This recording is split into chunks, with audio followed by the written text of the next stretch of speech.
এই রাষ্ট্রে মুসলিম, হিন্দু, বৌদ্ধ, খ্রিস্টান, আস্তিক, নাস্তিক, একই ধর্মের বিভিন্ন মত পথের বিশ্বাসী মানুষ থাকতে পারে।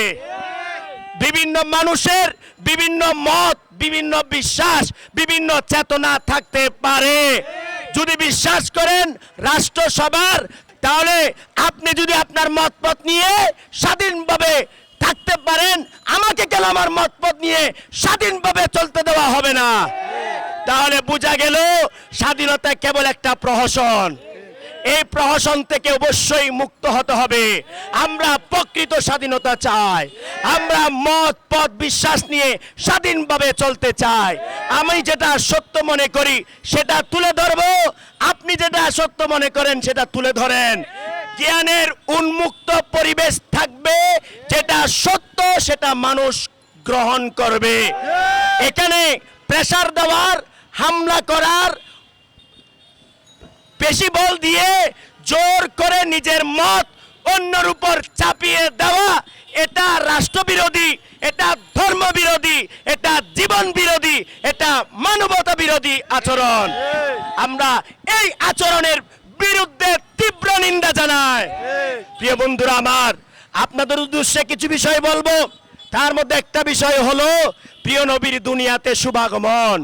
তিনি আমাদের জীবনের রসূল, তিনি অস্তিত্বের রসূল, সকল জীবনের আশ্রয়। আইএমএ জাহেলিয়াতের মতো অন্ধকার সমাজ থেকে, জুলুমের সমাজ থেকে, কুফুরির সমাজ থেকে প্রিয় নবী আমাদেরকে মুক্তি দিয়েছেন। এই আনন্দের সীমা নেই।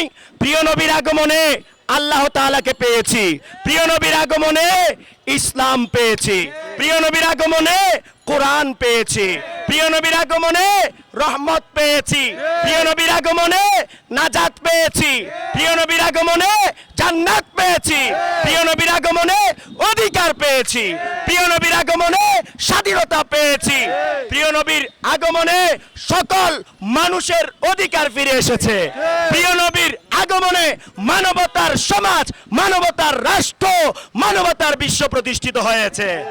অতএব সেই প্রিয় নবীর আগমনে আনন্দ উদযাপনের জন্য কারো দলিলের প্রয়োজন নাই, কোনো মুফতির ফতোয়ার দরকার নাই।